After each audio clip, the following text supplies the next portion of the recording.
ruler of the ancient Arewa kingdom. He had 3 children from 2 wives, a blessing many envied, but one that would twist his legacy in a way no one could predict. His first child was a daughter, Princess Arewa, born of his first wife, Queen Aduke, who died during childbirth. The people loved Queen Aduke, and when she passed, the kingdom mourned deeply. King Ade never truly recovered from her loss, and so he poured all his affection and wisdom into the child she left behind. Arewa grew up inside the palace walls, surrounded by scrolls, maps, and the sound of courtly debates. While other children played in the sun, she studied military tactics and trade routes. Her father once said with a proud chuckle, "This girl speaks like an elder. Even the wind listens to her." The second wife, Queen Ewa, whom he married when Arewa was 5 years old, bore him 2 sons, Prince Dele, the eldest boy, and Prince Adeoye, the youngest. But the boys were wild, headstrong, and far from wise. They were known throughout Arewa not for valor or wit, but for drunken fights, late-night escapades with dancers, and disrespect for elders. Guards often whispered, "They are lions with no teeth, loud, proud, and useless." But Princess Arewa, she was different. She was betrothed to a respected young warrior, Idris, son of the late war general. While their love wasn't love at first sight, over time it grew quiet, deep, and honest, rooted in years of knowing each other from palace visits and training halls.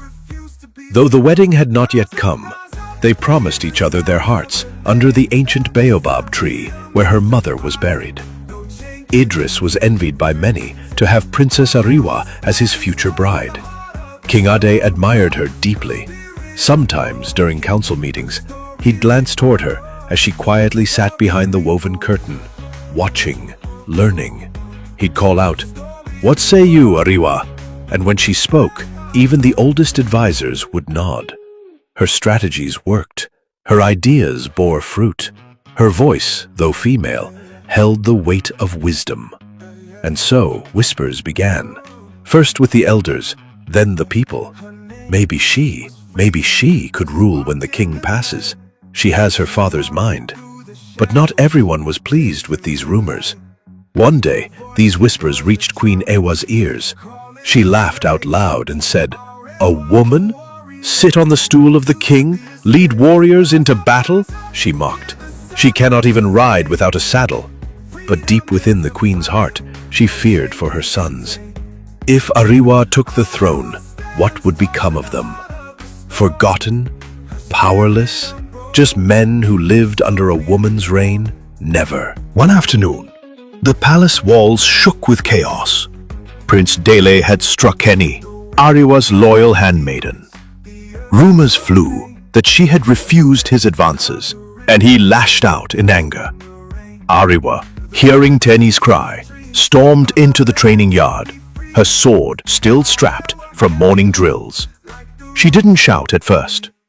She stood, looking at Dele, his shirt stained with palm wine, his mouth still smirking. "You've gone too far, Dele," she said, with a calm voice. The prince laughed. "Go back inside, sister. This is not for your kind." "Not for my kind?" Arewa asked, and took a step forward. "You think because you were born second, you can rule over people like a beast?" He spat near her feet.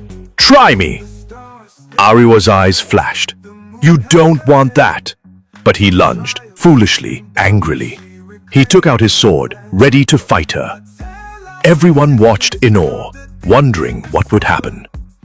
It wasn't a long fight, but it was loud. Arewa was graceful, precise, and fast. She disarmed him easily, kicked him to the ground, and placed her blade near his neck. "Next time," she said, through clenched teeth, "I won't stop at the throat." When the guards pulled them apart, and the tale reached the ears of King Ade, he was furious, not at Dele, but at Arewa. He called her to his chambers that evening. "You humiliated your brother," he said, pacing. "He humiliated himself," Princess Arewa replied. "I raised you better than to wield a blade against blood," her father said. "He struck Teni. He's not fit to be a prince," Arewa replied. The king sighed and looked away. "The people will talk." "They already do," she said softly. "They know who's fit to lead." That struck him, but he didn't respond. He reprimanded her. In the morning, the king summoned Arewa before the council. With heavy eyes, he asked her to apologize publicly to Prince Dele. She obeyed, not because she was sorry, but because she loved her father. But the people had seen the fight and how Arewa had humiliated the future king. And they remembered. Whispers became louder. Market women told the tale with pride. "Princess Arewa struck Dele like lightning. He fell like a goat in the rain." Even soldiers repeated the story behind closed doors. And in the shadows of the inner court, Queen Iwa was bittered. "She's becoming dangerous," she hissed to her maidservant. "They will crown her while my sons sit and watch." "What will you do, my queen?" her maidservant asked. Queen Ia stared into her mirror, brushing her braided hair slowly. "We do what must be done before she sits on that throne, and we are all nothing." And so a dark plan began to form, one that would change Arewa's fate forever. For weeks after the courtyard incident, Queen Iwa plotted in silence. She no longer spoke about Arewa's arrogance. She simply watched, waited, and chose her pawns. Her sons were too reckless to scheme, so she found others. She called upon Bashira, one of Arewa's trusted slaves, a girl who often braided her hair and knew the princess's routines. While many thought Bashira loved Arewa, she had grown bitter and jealous from watching Arewa live with dignity while she remained a shadow. Then came the second pawn, Idris, Princess Arewa's lover. The queen summoned him under the guise of discussing his marriage to the princess. In her chamber, with wine poured and gold on the table, she asked, "You love her, don't you?" "I do," Idris replied firmly. "Then help me protect her, Idris. If she becomes queen, the chiefs will rise. There will be war. But if she vanishes for a while, just until my sons are crowned, she'll be safe. You'll still have her." Idris' hand trembled around the goblet. "Are you asking me to betray her?" he asked. "I'm asking you to save her. Or do you think the palace won't kill her once they see her as a threat?" Queen Iwa asked, staring at him as she tried to convince him. Idris drank and drank until logic blurred and love twisted into betrayal. That night, Idris did what no one imagined. He agreed to betray the woman he loved. It was the night of the Ayalu festival, the celebration to welcome the gods from their journey to the sun that fate changed. The entire kingdom danced, drummed, and threw colored powder into the air. Arewa had spent the day with her father, discussing taxes for coastal merchants. She was tired and left early to her quarters, planning to change and meet Idris at their secret spot, a hut they built together, just behind the palace, before going for the festival. When Arewa entered the hut, a soft wine sat on a stool and a note. The note read, "For you, my love. Drink and wait for me in case I'm late." She smiled and drank a small cup. Then she sat, waiting for him. But Arewa soon collapsed onto the mat. The wine was laced. Moments later, Bashira entered. She checked Arewa's breath, nodded, and slipped out. Minutes after, the fire began. Idris arrived and screamed. Smoke curled through the palace windows. Screams echoed through the celebration. Servants rushed. Buckets flew. But the hut where Arewa lay burned the fastest. Teni, Arewa's handmaiden, cried the loudest. "She's inside! My princess! My princess!" King Ade arrived, half-dressed. panic in his face. "Where is she? Arewa!" But no one could answer. The roof caved in. A piece of white cloth was brought from the ashes. A piece of Arewa's wrapper and her beaded bracelet. A wail rose from the palace, a sound so ancient it silenced the city. Queen Ewa stood behind the king crying with her hand on his shoulder. "She's gone, my lord. It was the gods' will. They took her as the sacrifice," Ewa said. Many agreed. It wasn't new for the gods to take a life as they returned, but no one believed it would be Princess Arewa they'd chosen as their sacrifice. King Ade couldn't withstand the news. He collapsed. Far away, under torchlight and thick jungle, a covered cart rumbled down the path. Inside it, bound and barely conscious, lay Arewa, gagged, her eyes glazed, heart pounding in slow confusion. Where was she? How did she get here? While the people of Arewa rejoiced, a huge band known as Coco the Trafficker had slipped through the village. He searched for children left at home, and he found Arewa, alone, drugged and sleeping in the lonely hut. So he took her. A few hours later, Arewa woke to the sound of waves and men shouting in a language she didn't know. The air was thick with sweat and salt. She realized her wrists were tied, her legs too. Around her, dozens of people huddled. Men, women, children. Some naked, some bleeding, most silent. "Where am I?" she rasped. A heavy man with a scar over his eye turned. "She speaks our tongue, royal maybe." "I am Princess Arewa of Arewa," she said. "My father is King Ade. You will be punished for this." The man laughed, then slapped her. "Your name means nothing here. Here, you're meat." Others hissed, angry at Arewa. "Because of people like you, our father sold us," one said. "Look at her skin. Pampered and useless," another said. "She's why we're chained," they all echoed, cursing Arewa. A girl no older than 10 was next to Arewa crying. Arewa leaned in, whispering, "Don't cry, little one. You'll survive, I swear it." But deep down, even she wasn't sure. Days passed. The ship was hell. Rats ran over their feet. The smell of blood and feces filled the wooden belly. Women screamed at night. Men died and were thrown overboard like trash. But Arewa kept her mind alive with memory. Her father's voice, her mother's tomb, the soft drum rhythms of home. But her body weakened, her skin dulled, her spirit dimmed. One evening, during a violent storm, Arewa collapsed. She had not eaten in 2 days. A guard kicked her limp body, but another, younger, lean, held him back. He told the other, "Leave her, let her breathe." His name was Lucan, a sailor from a nearby port. He had seen slaves before, but something in Arewa stirred what was left of his soul. Quietly, he began to bring her scraps, plantain peels, a sip of water, even once a fruit.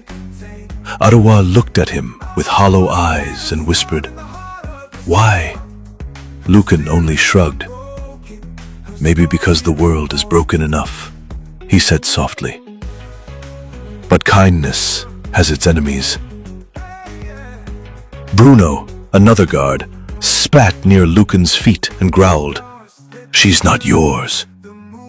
Lucan answered evenly, "She's not yours either." That night, Bruno whipped Arewa out of spite, and Lucan stepped in. The two men fought. When the boss heard of it, he was furious. He dragged Arewa to a separate cage, smaller, darker, silent. For 3 days, Arewa sat alone, bruised, starving, her lips cracked. The air stank of rot. She prayed, begged for a miracle. None came. On the fourth day, they docked. The slaves were let out, shackled, barefoot, half dead. "Line them up!" a fat overseer shouted. Arewa was shoved forward. Her once beautiful hair was now matted and wild. Her wrapper was torn. Her body, a shadow of royalty. A white man pointed at her and asked, "Who's that one?" Bruno grunted beside him. "No one. Had to beat her a few times. Troublesome." The man stepped closer. He examined her face. Arewa didn't flinch. He murmured to himself, "She's got fire. I'll take her." And just like that, Princess Arewa of Arewa was sold. Not as a guest, not as a queen, but as property. The man who bought Arewa was Lord Hamilton, a wealthy European merchant, owner of sugar plantations and a mansion perched on a hill like a vulture's nest. The townspeople fell silent when he passed. His pale face never smiled. His eyes never blinked twice.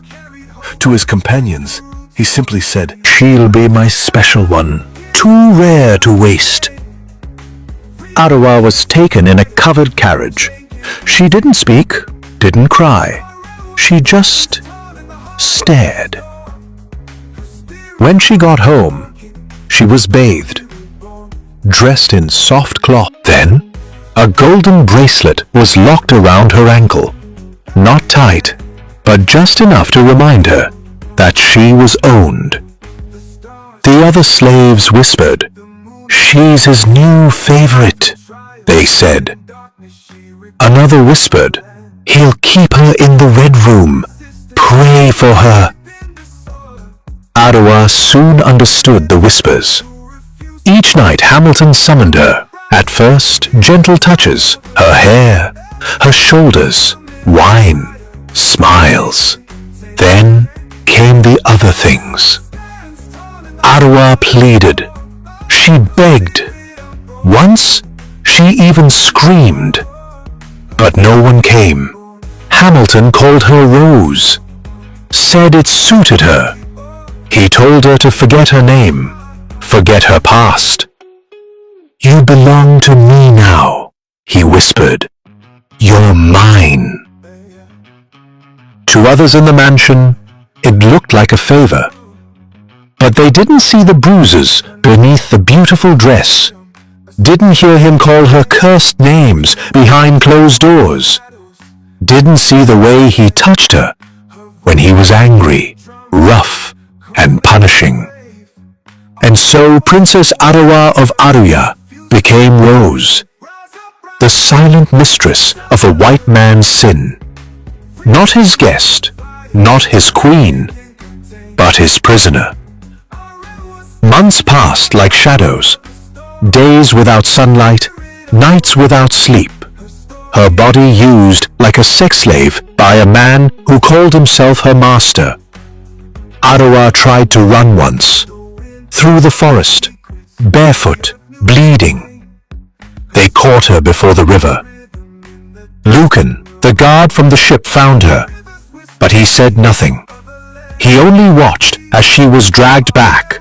Lord Hamilton did not punish her with whips.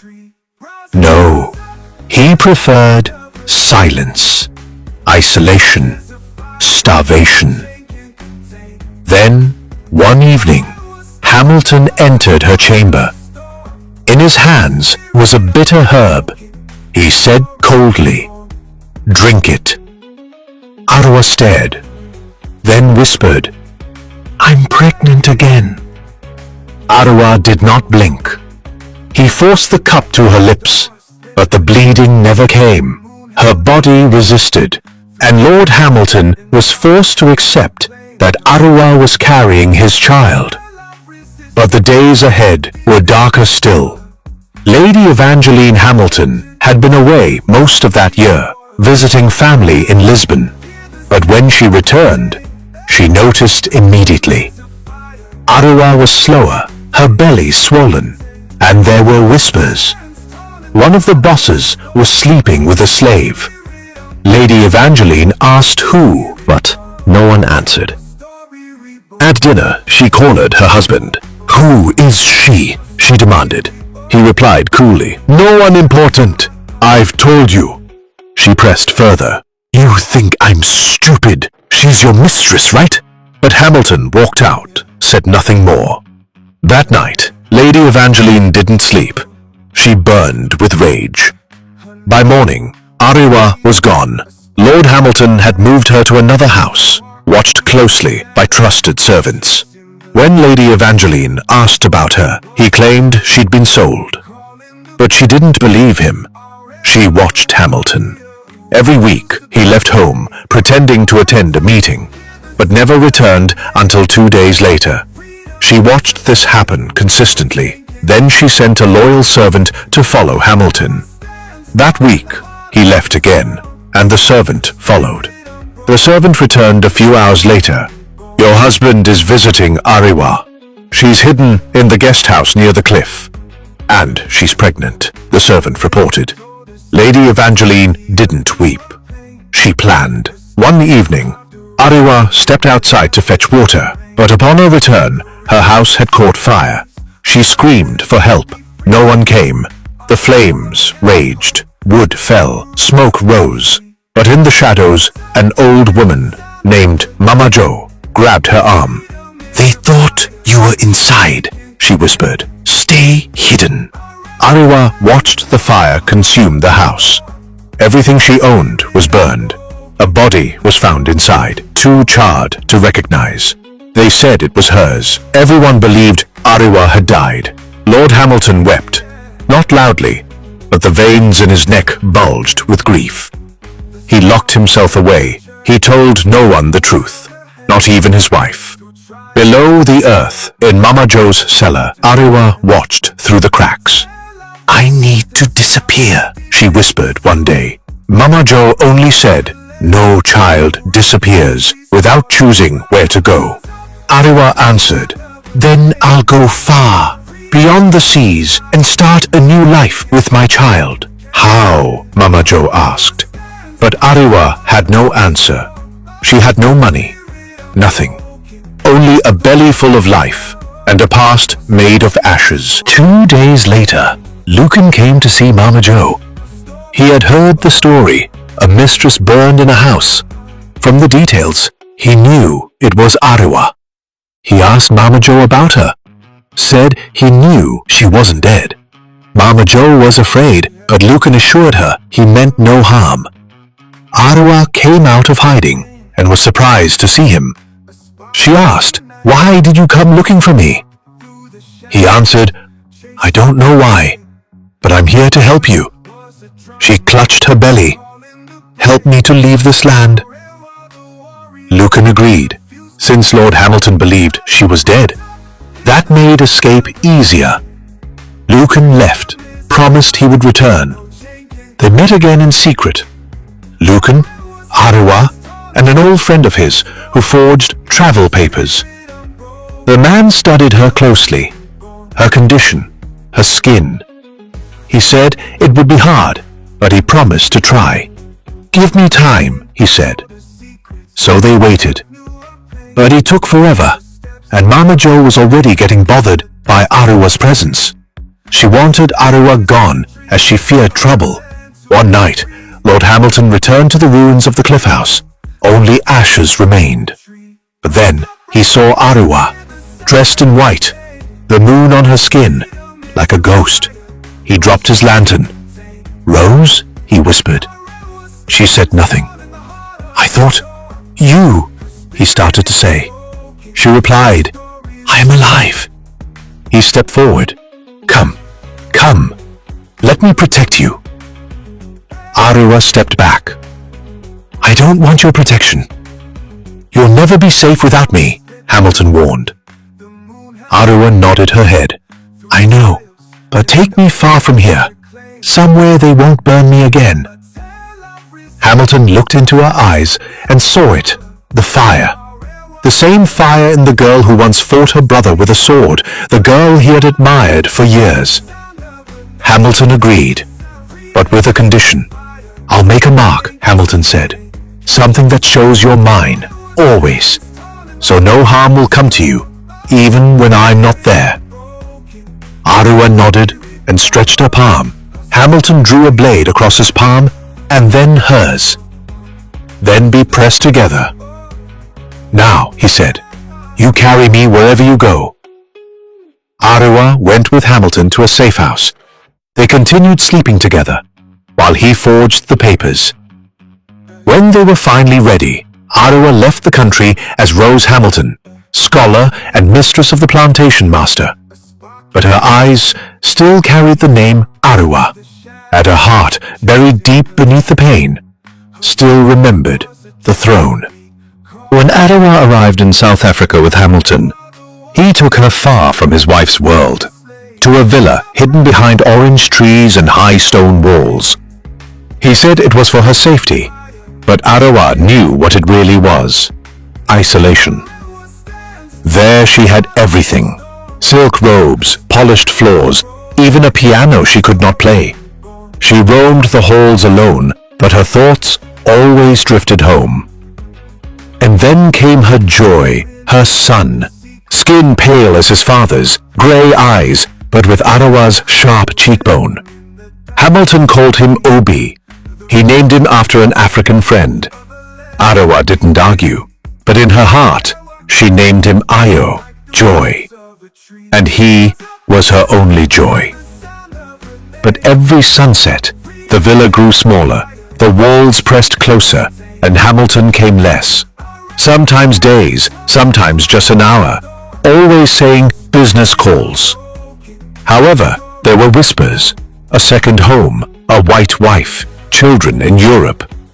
Arewa asked once, "Why do you hide me here?" He said, "I don't hide you, I protect you."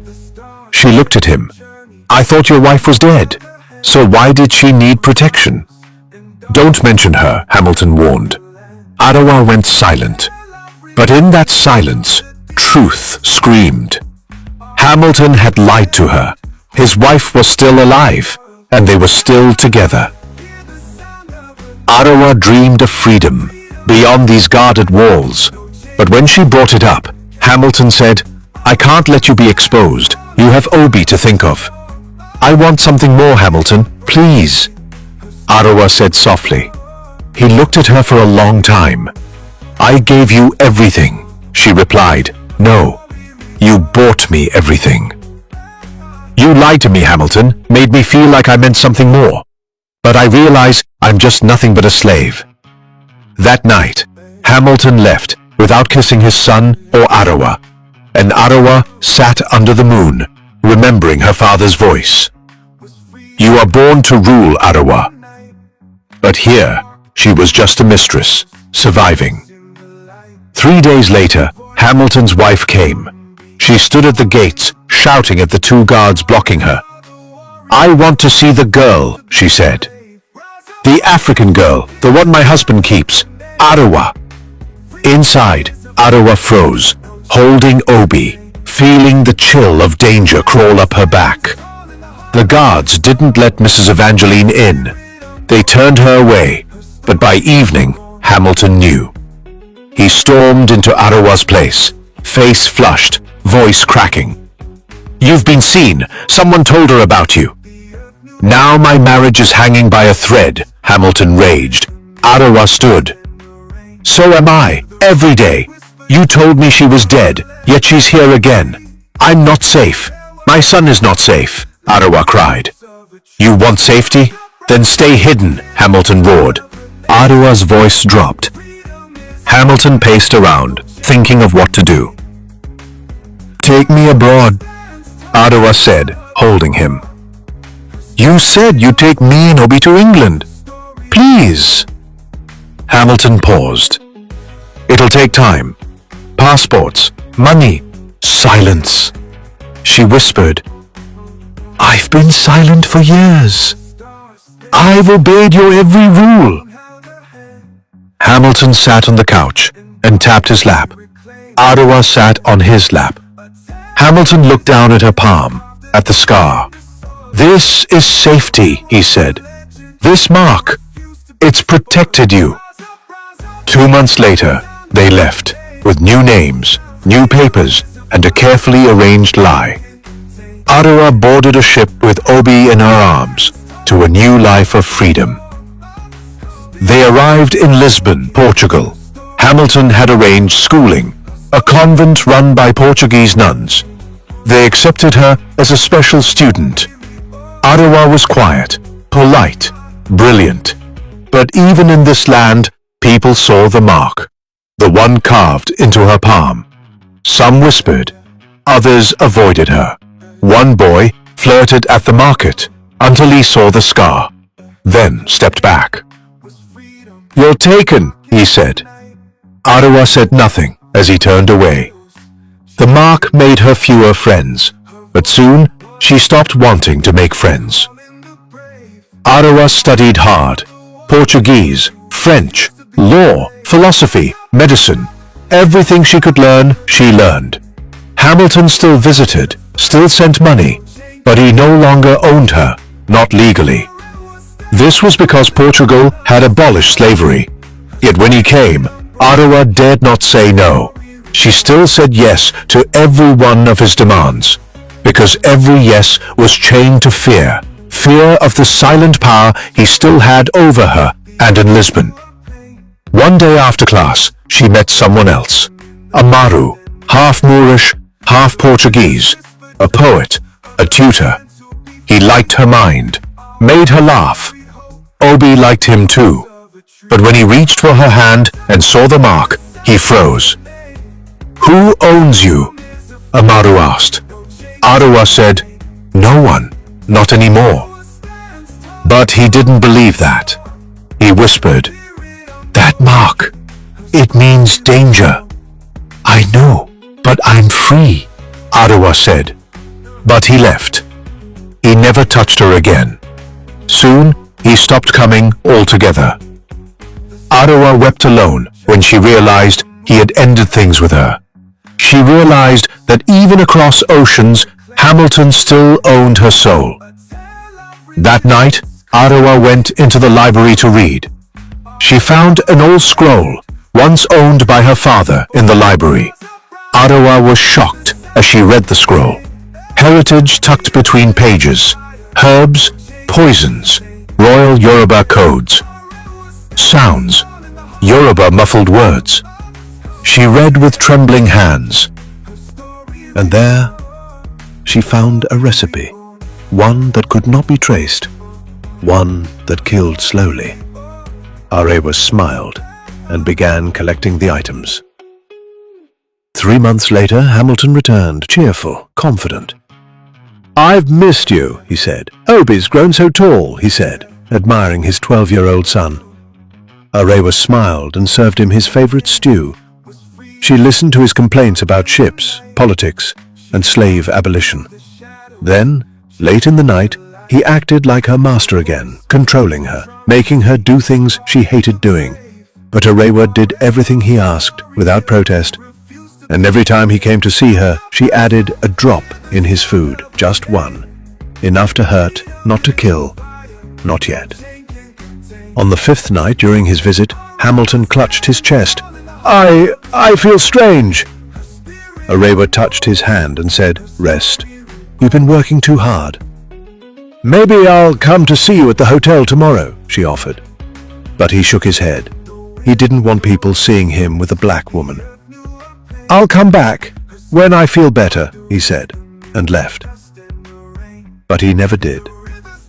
By the 7th night, Hamilton was gone, collapsed in his hotel, dead. Heart failure, the doctor said.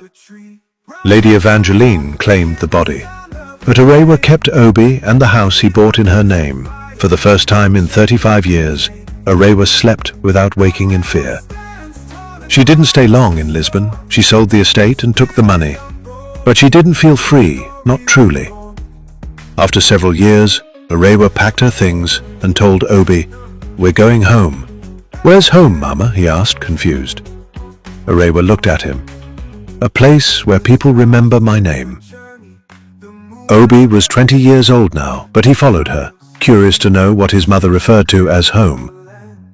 It had been 35 years since Princess Arewa left Aruya. When the ship docked at the port in Lagos, her heart beat like a drum, as if she was still that girl in her father's palace, the one who laughed freely, who held her sword with pride, who was once promised a crown. Obi stood beside her, taller now, quiet. And though he asked nothing aloud, his eyes held questions, but she did not answer them. They traveled inland, through dry forests and dusty roads, every step a memory, every tree a ghost. At last they reached the outskirts of Aruya, where the grand palace once stood, but there were only ruins, scorched stone, twisted gates, weeds swallowing what used to be rose gardens. The kingdom had fallen. Aruya was now a forgotten village, but then they sighted an old man. He was carving wood near the edge of the wall. When he saw them, he stared at Arewa and studied her face. Then his hands began to tremble. The carving fell from his fingers and landed in the dirt. Arewa stepped forward slowly, and he saw it. The jawline, the brow, the unmistakable eyes of the late King Ade. The old man sobbed controllably and told the story she already feared. He told Arewa how the palace fell soon after her death. Her father died of grief, and Queen Arewa and her sons fought among themselves for the throne. But everything ended when rebels came and took them as captives. Only a few of them had survived, and they stayed back to build the scattered Aruya kingdom. Whispers spread around that Princess Arewa was back. Children followed her at a distance. Women peeked from windows. Men lowered their heads in quiet recognition. But the throne was gone, and her title meant nothing now. Still, Arewa did not leave Aruya. She bought a small piece of land by the river and built a modest home. Nothing grand, just peace. Together with the few people of Aruya, they began building again. Obi helped the villagers repair broken roads. He taught letters beneath a tree and opened a school with nothing but chalk and a board. Arewa grew herbs the way her father once taught her. She healed the sick, fed the orphans, and built a home for anyone who had none, importing goods from Portugal to make Aruya great again. Everyone began calling her Mama Arewa. One evening, an old elder came to visit. He said little, just chewed his kola nuts and stared at the stars. But he looked at her as if seeing something still royal. He asked her to be their queen, but she refused. Years passed, and the village flourished again. Rotates turned green. Huts became homes. Dusty paths smoothed into red earth roads.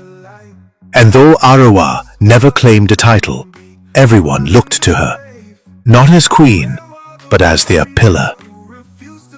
Her hair turned silver. Her back curved gently with age.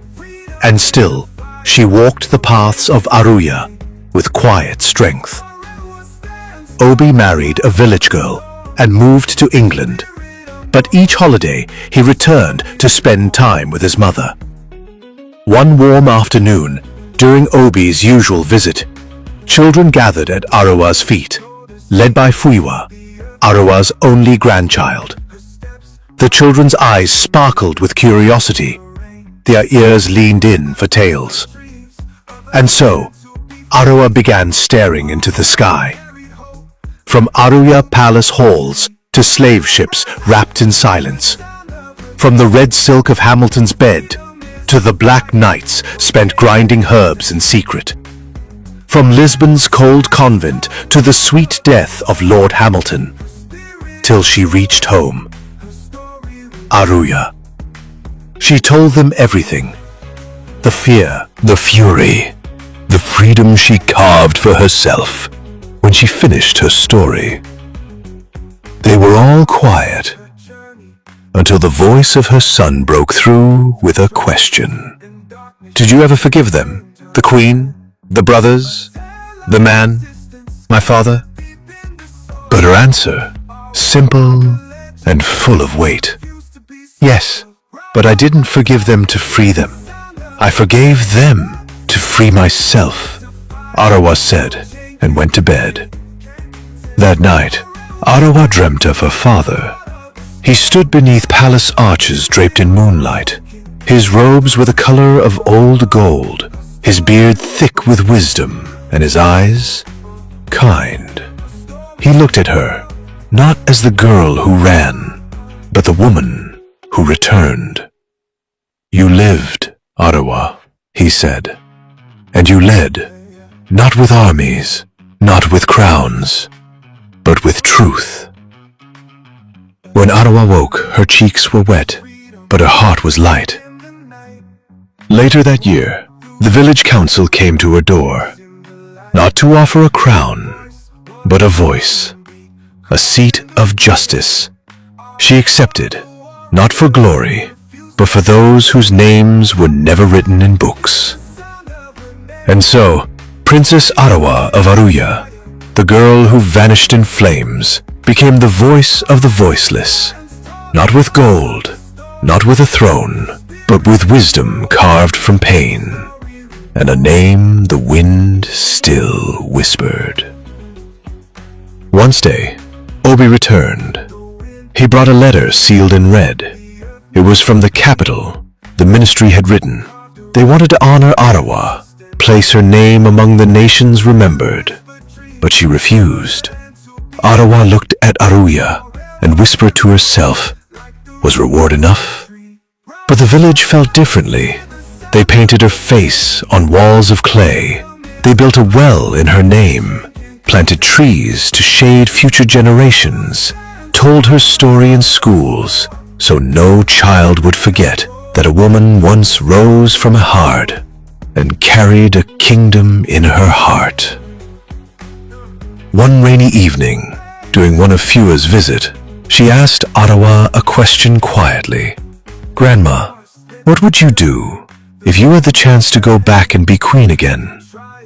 Arewa, now old, sat with the question for a long time, then said, I wouldn't change a thing, because if I hadn't suffered, I wouldn't have understood the value of mercy.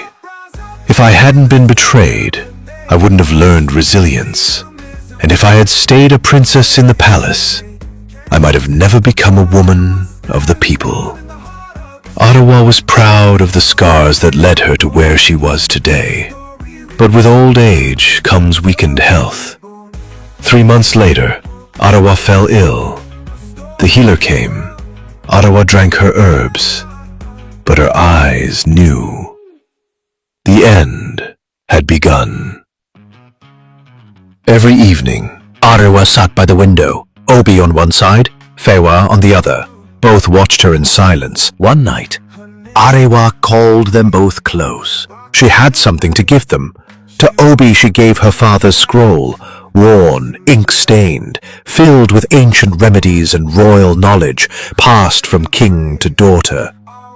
Use this, she said, not just to heal, but to teach.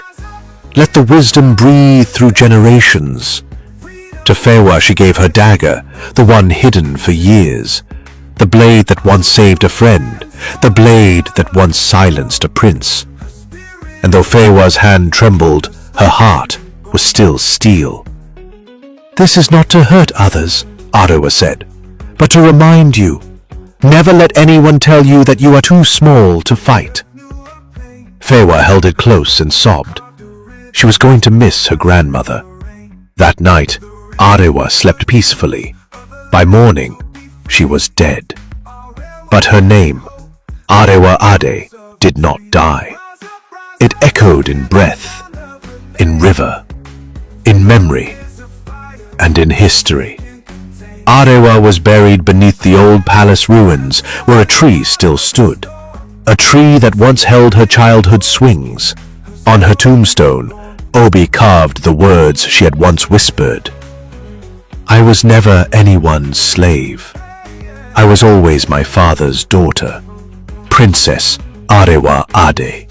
If this story touched your heart, don't forget to like, share, and subscribe for more unforgettable African tales.